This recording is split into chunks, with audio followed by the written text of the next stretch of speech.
Hey, what's going on, guys? I'm Brian, and today we are going to take a look at another CPU cooler. This one has some amazing RGB, and it goes by the name of the DEEPCOOL Gammaxx GT. This guy right here. Now, before we get into the review, I want to let you guys know that I was not paid or anything to do this review. Again, I bought the cooler with my own money, and these are my personal findings with the cooler. As always, check out the description box below for any related links that I'll be talking about today, and do not forget to subscribe and like this video. Alright, so this guy right here is gonna run you just 35 bucks. It comes with one 120 millimeter RGB fan, and then all the required mounting supplies for every Intel and AMD, or nearly every Intel and AMD socket. The key exception here is going to be the Threadripper lineup. You will not be able to use this cooler with Threadripper generation 1, 2, or 3. But, you know, honestly, if you do have that kind of CPU, you should probably be looking for a more robust cooler anyways. So again, it's not that big of a deal. This cooler also includes 2 sets of these paper clip style brackets in order to attach your fans to the cooler. They come with a second one, like I said, 2 sets. If you decide you want to do a push-pull configuration in the future.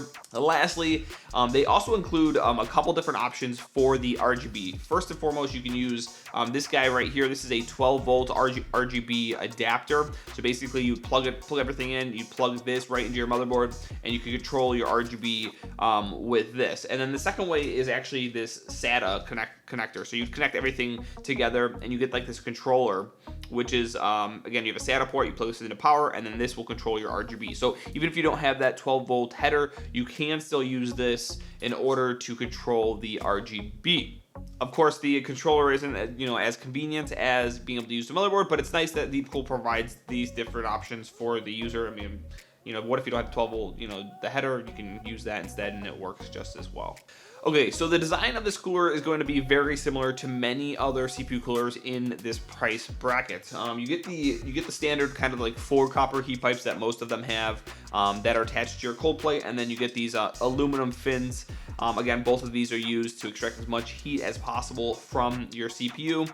And then on this one, you have this like really nice, it's like a black and RGB aluminum top cover. So this will actually glow RGB when you turn this actually on, and it really makes your PC kind of pop. It's really cool, and I personally love the way the top cover looks. If RGB is not in your interest or not something that you like to do, you can always just not plug in the RGB, or you can actually unscrew the top cover completely if that's something that you want to do as well. This guy should have absolutely no issues with RAM. I checked it on my test bed, and I had no issues with that whatsoever.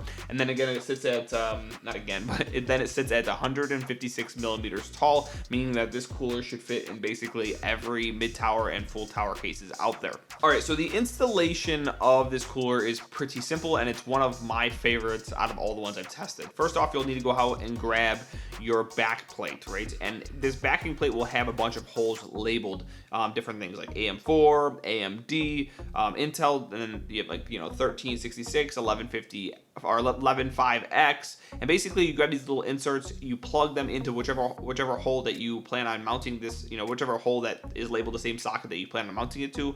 For example, if you wanted to use this with like AM4 like I did, you would just put these little inserts into the AM4 slot, or not the slot, but hole on this. And then you would just line up, you take this, you would line up the back plate with your mounting holes on your motherboard, and then you take these little screws and then you just kind of screw them in. Okay, then once they're screwed in, hand tightened, I use a flathead just to kind of get it like a little bit tighter, but be careful when you do that because this is made of plastic, and if you over tighten it, you can definitely damage this. Don't ask me how I know that. All I can say is that you can definitely damage it, and it's not too difficult to do. All right, so after that, you're gonna have to grab your cooler, and then you have like these bars that won't be attached to it. All you need to do is attach the bars to the actual cooler. The longer one's for AMD, the shorter one is for Intel. And then after that, all you have to do is kind of like just drop this into each of the these little pins, or these little mounting, you know, screw holes. I don't know what you want to call it, whatever you want to call it. You attach, well, obviously you attach your thermal paste before then, and then you just kind of like drop this into it, and then tighten these screws crisscross, pattern to make sure that you have the proper pressure on your CPU. The process is really easy. I will have B-roll that kind of like labels it out for you guys. You guys should be watching B-roll as I talk. So it's really easy. And then you would go ahead and you grab these paperclip style brackets, and then you just attach your fan with that. And then once you get your fan attached with these, then all you really have to do is plug everything in. And the key note on this is that you don't need to use both the SATA adapter and the 12-volt adapter. You just need to use one or the other. It won't even let you use both of them, so you can't hook them both up. So you only have to use either the 12-volt RGB connector that goes to your motherboard port, or the port on your motherboard, or you need to use the SATA connector that you'll use, the controller to control the RGB. You don't have to use both. You can't even use both. So okay, so everything is now installed, and so I wanted to go over a few of my thoughts about the installation process. And so first off, as I mentioned just a minute ago, the backplate is made of plastic, and most backplates are made of plastic. If they're going to provide you one, they are made of plastic, which isn't what I found an issue on. But I found this one a little bit weaker. At least the design of how they designed it was a little bit weaker, and I didn't even put much effort into kind of over tightening this, but when I did, I actually kind of like almost stripped one of these holes. So when I go to put this back on, it causes a little bit of issues. Sometimes I can't tighten it, like it doesn't feel like it's as tight as it should be. So you could definitely over tighten this, and you could definitely damage it. So just be careful when you do that. Secondly, the mounting screws on here.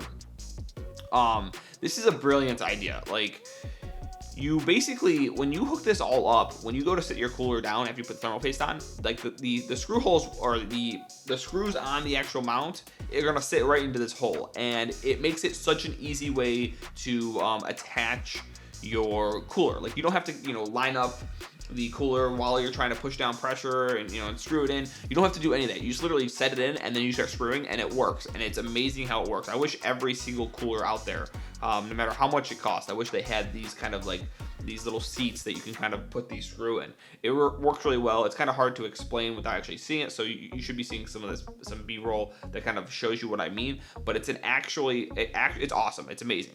And then the last thing I want to mention about the installation process is actually going to be these. It's about these brackets. And quite frankly, I'm not a big fan of these individual brackets. I've used a lot of them. I've tested out a few coolers now, and I've used a different type of brackets, and it's not that they're necessarily bad or hard to use. They're fine. You can hook the fan on really easy. It's just when you go to take the fan off, it's extremely hard for me to get them off. So I had to use pliers every single time I wanted to remove the fan. I had to pop them off with pliers. But that being said, if you plan on just like attaching this cooler and leaving it on for years to come, then you're fine. You're not gonna have to worry about anything like that. But if you do plan on like taking it off, every so often, just make sure you have a set of pliers around to help unclip it from the actual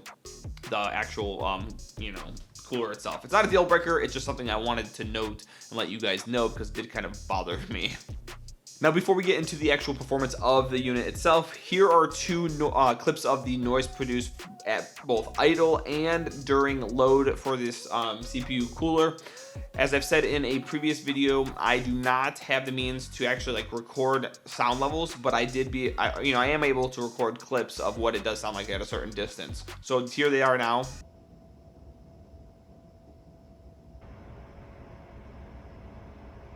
As you can probably hear, this thing is super quiet, even under load. I love it. I love how this fan is really quiet. All right, now the performance of this thing is pretty solid as well. I tested this using my Ryzen 5 1600AF at stock clocks, as well as 4 gigahertz, 1.2 volts. This is on my open air test bench. I'm using the MSI B450 Tomahawk Max, 16 gigs of 3000 megahertz DDR4 memory, and a GTX 960. Keep in mind, if you look back to my my Hyper 212 video, I actually found that there's not much of a difference between inside the case and on my open air test bench, so I decided to go with that. I ran Prime 95 small FFTs for about 15 minutes, and then I recorded the maximum temperatures at both, again, the stock and the overclocked at clocks, I guess.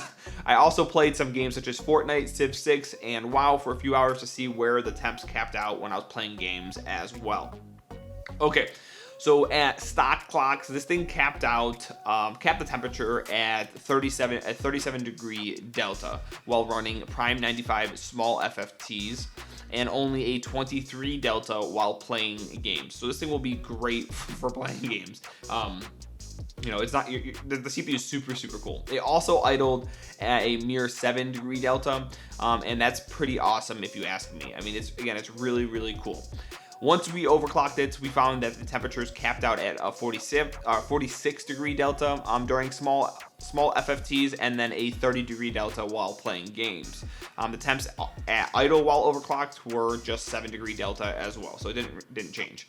Again, the performance was great. I really enjoyed how well it did. And then I did try to push my 1600 AF a little bit further, but I couldn't get it stable at 4.2 gigahertz at 1.4 volts. So I just pulled it back, and that's why I used 4 gigahertz. And so, should you buy this cooler? Is it worth the $35 that they're asking? And, well, in my opinion, I think this is a great product for the price, and I think the answer is yes, and here's why. So this cooler is not going to give you the best temperatures in the $30 to $40 price range. That would probably go with the Arctic Freezer 34 Esports Duo. I haven't tested every one out there, but that's the one that's showed me the best results so far.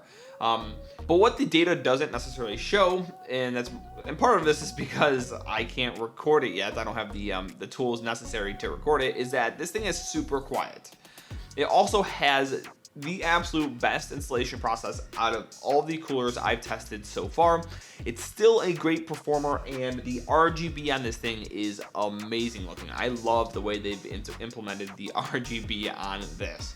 And I'm not a big RGB guy either, so like that's a lot to say. So if you are someone who likes RGB and you don't mind like losing a little bit of cooling when you're doing Prime 95 small FFTs, then this is a great option for you. If you hate RGB, or you want the absolute maximum performance that you can get when it comes to cooling because you love running Prime 95 small FFTs all the time, well, you probably should be looking somewhere else. If you found this video helpful, please give me a thumbs up. If you absolutely hated it, give me a thumbs down, but don't stop there. Let me know why in the comments below. I can't change anything, I can't fix anything if you don't let me know why. Also, check out my latest video right here. It should be popping up in now. Boom, it's there.